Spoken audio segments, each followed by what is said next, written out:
Right, so who I am, okay? I have to do it quickly because I'm not allowed to have long videos. So, who I am, born Leamington Spa, 3rd of March 1970, and went to live in Harbury and was brought up there for 4 years. My dad had a black Wolsey with red seats, and we had a long back garden, a cat called Mitzi, and, and the long back garden went into a dip, and there was a dip there, and mum had a little like flower garden there and all that. And she had a black and white pram and a little baby and Mitzi, picture of that. Yeah, that's that. And yeah, so that was that. And there's a big tree in the front garden, and we lived in the cul-de-sac, and there was a church there. And I can't really remember much about preschools there, but because I was a bit rebellious at the time. And apparently, I was born with no arse crack, and I was very long when I was born, but I don't know about that. And anyway, then I went to live in. My dad worked for Plessé, and did something with the Green Dragon satellite. And I don't know what that is, if it's a lobotomy or something, but that happened during the time we worked at Plessé. And so I can't remember that. I used to think I could fly. I used to jump from the top of the stairs to the bottom of the stairs without going down the stairs all the time because it was fun. And I used to jump up in the air and stay up in the air longer than I thought I should. And I don't know, I just did that. And I remember doing that. Anyway, that sort of went away, but I was strong enough to give my dad a piggyback at 12 across the river. I was quite strong at 12, to do that. Right, gave my dad a piggyback at 12, right? Anyway, then I went to Wimborne, Coal Hill, Ashton Close, number 7 or 17. I can't remember. At the end, in the coach, got a balcony now, apparently. And that one. And then moved to, parents got divorced. And we moved to Saddle Close. I could have got a fitting. The experiment, scripted. Right? So I moved to Saddle Close. Yeah, very funny. And we got saddled up, I suppose, there. With Dr. Sadler, we had actually called a doctor called Dr. Sadler and Dr. Pope called a Jack surgery. Yeah, very funny.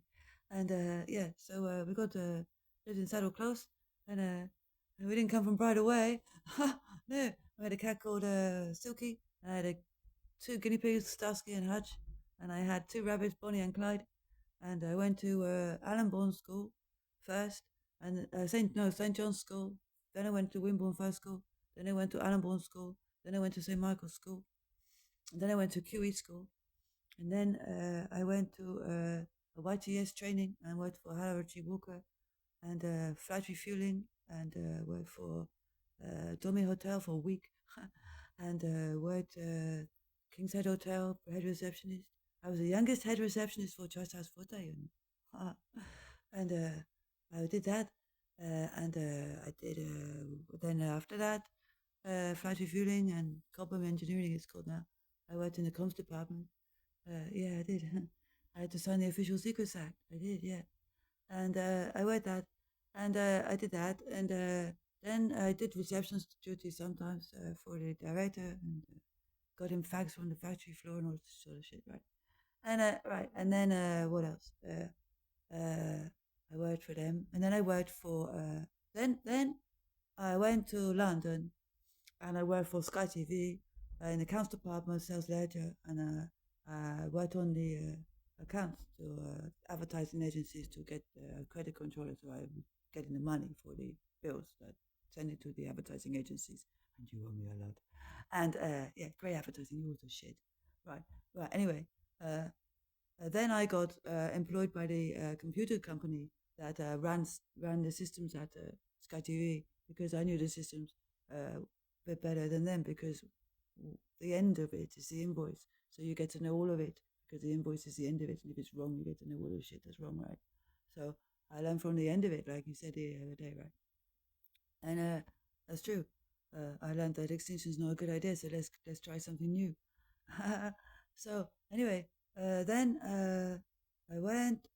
After that, I went a bit funny because I went to live in Singapore to set up MTV there, and with a system, broadcast system, and we did that, and we ran the Asia Pacific. I was regional manager for Asia Pacific for the Harris. Well, it's Harris now, but it was called Enterprise then, right?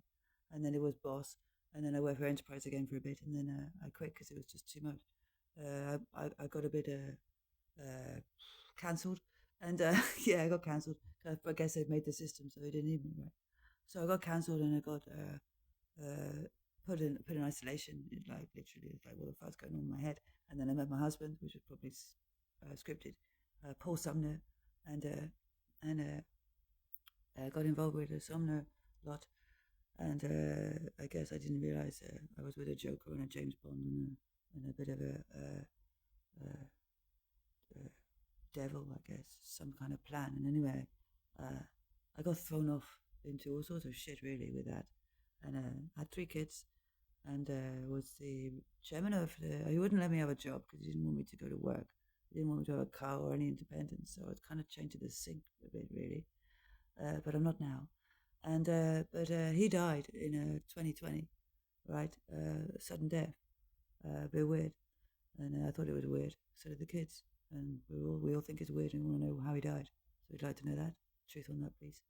And if he is dead, and if we died instead, I don't know. And our timeline was cut off, maybe, I don't know. And so we lived in Hainault Drive. We lived, firstly, I lived in 22 Newborough Road. That was where my flat was, 22 Newborough Road, right? Flat 2A, right?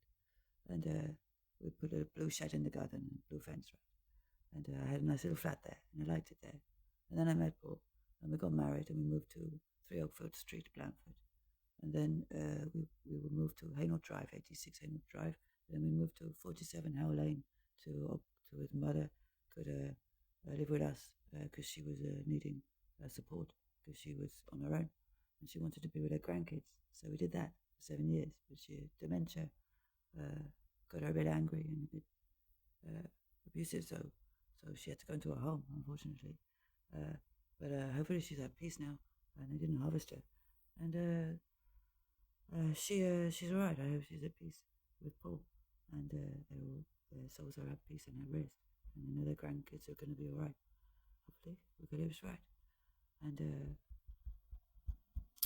yeah, so I did the worked at JC Wines for a bit, and there was a big robbery there, and we did some evidence for that and sorted that out.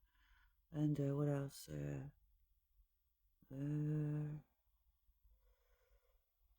Was for Friends of Ringwood Forest No to Purple Haze campaign. I was the chairman for that. Britt Points knows me in Verwood. She knows me. And Spencer Flower knows me, and Tony Combs knows me. And I've met Simon Hall, and I met Robert Waters, and met them. And Hampshire County Council know me for being that Purple Haze girl, that did the No to Purple Haze campaign. And Wave 105 knows me from doing that probably as well, right? And the BBC probably know me from doing that too, right? Because I did that. I was on the TV waves for that, and so then we moved from Howell Lane because Paul wanted to not have a mortgage, so wanted to downsize.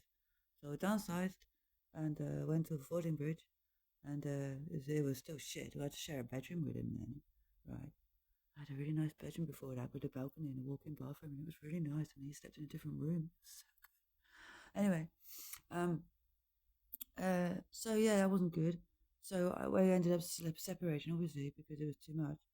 And we had a sort of I scripted separation gently because I was scared, and we did that, and he died,